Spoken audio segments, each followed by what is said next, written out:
A look at the White House as so much is coming together in Washington, D.C. At this moment, the State of the Union next week, a partial government shutdown over Department of Homeland Security. Some Democrats saying they will not attend the State of the Union. Other Democrats saying it makes sense for us to be there, but there are demands about CBP and ICE. And Republicans are saying, well, there's FEMA and TSA too. So this cuts both ways. There's going to be a lot to discuss here, and a lot that we'll continue to discuss with a lot of the counter-programming, ultimately, what Democrat groups are putting forward over all of this. Today, the House Minority Leader, Hakeem Jeffries, addressed all of this and said that he still plans to attend, despite the fact that he has said that others could choose not to. Take a listen. The two options that are in front of us in our House is to either attend with silent defiance or to not attend and send a message to Donald Trump in that fashion, which will include participation in a variety of different alternate programming that is going to take place in and around the Capitol complex. My current plan is to attend. We're not going to Donald Trump's house. He's coming to our house. It's my view that you don't let anyone ever run you off of your block. Well, an interesting permission structure sketched out there, and obviously all eyes will be there in Washington, D.C. for this State of the Union and potentially the counter-programming. Joining me now to discuss this and also talk a little bit about his plans for all this is Representative Mike Levin, Democrat serving California's 49th District, which includes most of San Diego's North County, I should say, and also South Orange County. It is great to have you here, Congressman. Thanks for taking some time. You bet. Good to be back. We're talking about the State of the Union. You heard Minority Leader Hakeem Jeffries basically saying that there are these two options here, silent defiance or some of this counter-programming. Which one are you choosing? Well, I agree with what he said, particularly that it's our house. It's the people's house, and the choice is pretty simple for me. I'm so honored, Amrit, to represent around 750,000 constituents in Southern California.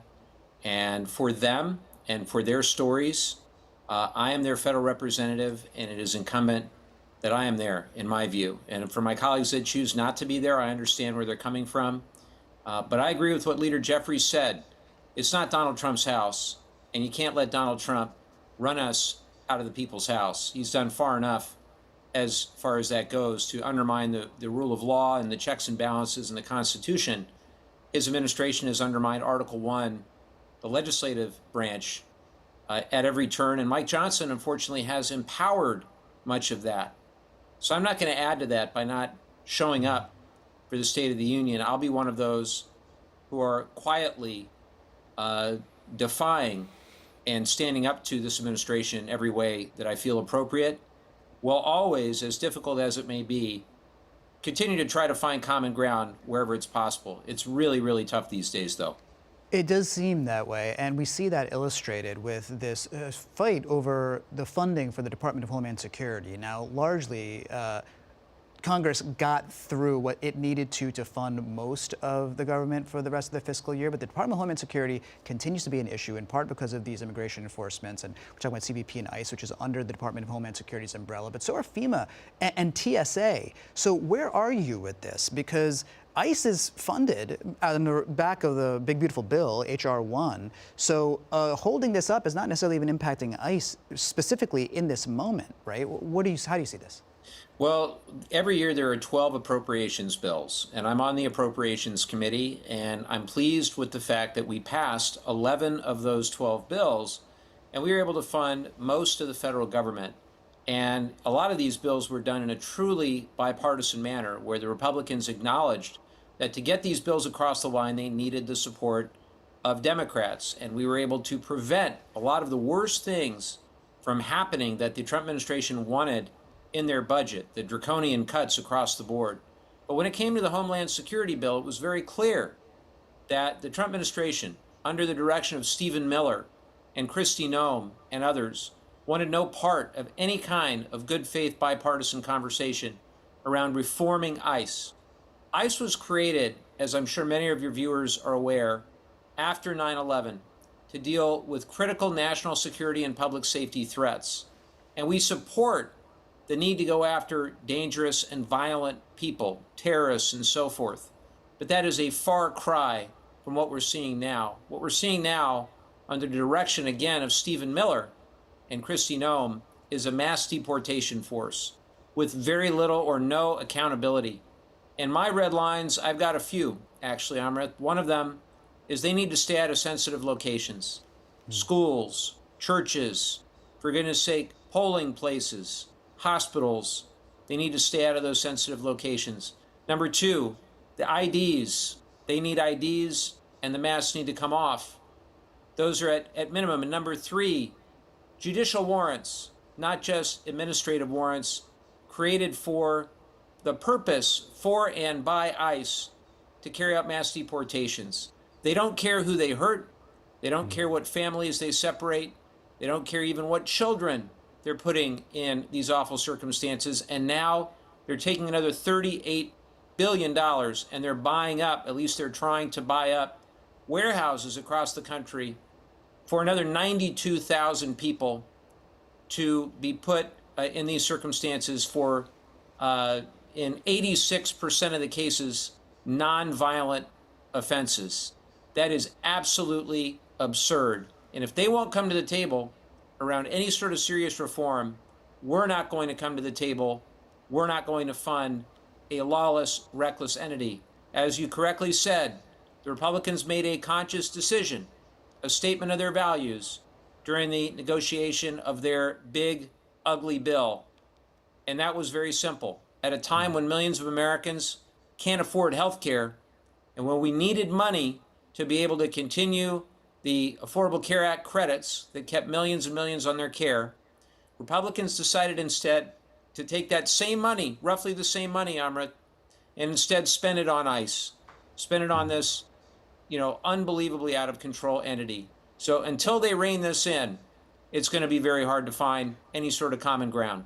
And Republicans have always made this point about those credits and said, well, those were enhanced Affordable Care Act tax credits that were imposed during the pandemic, and so they were just rolling back a thing that was recently added, and they get into a conversation around entitlements. I just want to bookmark that and set it aside because, as you say all of this, part of what Republicans administration said, this is theater ultimately, because on the back of H.R. 1, they took that money, as you correctly state, put it towards ICE, and therefore that money is there. So whom is it really hurting then to be holding back this DHS funding? Because in short order, it will impact TSA and FEMA, correct? Well, the reality is that the Republicans have rejected every reasonable request. I'll give you another example. We made a request that none of the funding for ICE can be used to detain or deport American citizens. That was a request that we made during the appropriations process, and even that was rejected. So you're absolutely right that we ought to fund the Coast Guard. We ought to fund FEMA. We ought to fund port security. And I'd be all for trying to bifurcate that funding. But what I will not do is continue to provide a blank check to a reckless, lawless, out-of-control agency under the direction and guidance of Stephen Miller and Kristi Noem. No way, no how.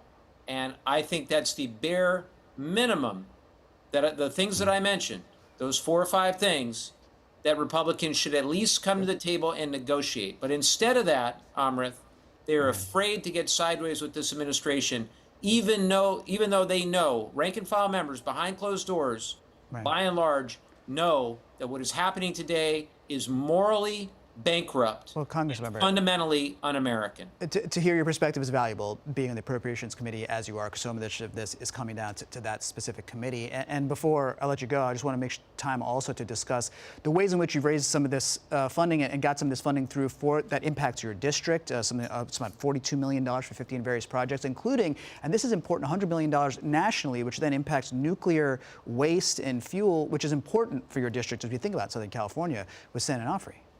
Well, it's important for all of us that live in Southern California. If you drive down the 5 freeway from LA to San Diego, you see those domes. That used to be the San Onofre Nuclear Generating Station, and there's still nuclear waste there, but there's nowhere to send it. So we've been able to work on a bipartisan basis, Amrit. This is actually a good example of something still being done on a bipartisan basis to get the funding for the transportation and eventually for the storage and the disposition of this waste. It's critically important that we do it. We have to fix the back end of the nuclear fuel cycle if that's going to be a viable source of energy moving forward. Yeah, well, you've worked on that, and we appreciate that. And it's also just nice to know that we can get together on a bipartisan basis and say nuclear waste is a problem. And you've been a part of that conversation, and we appreciate that. And look, we'll take what we can get. If we can build from there, maybe we can go further with bipartisan. When we work together, Amith, we can still do big things in this country, and I'm absolutely committed to that. Well, that stirs the heart, so we love to hear it. Congresswoman, thank you so much, truly. Thanks for watching our YouTube channel. Let Spectrum News be your resource for balanced, in-depth political coverage. And click the subscribe button here. You can also download our app and watch us on TV to learn more about the candidates, where they stand on the issues, and more. We'll see you then.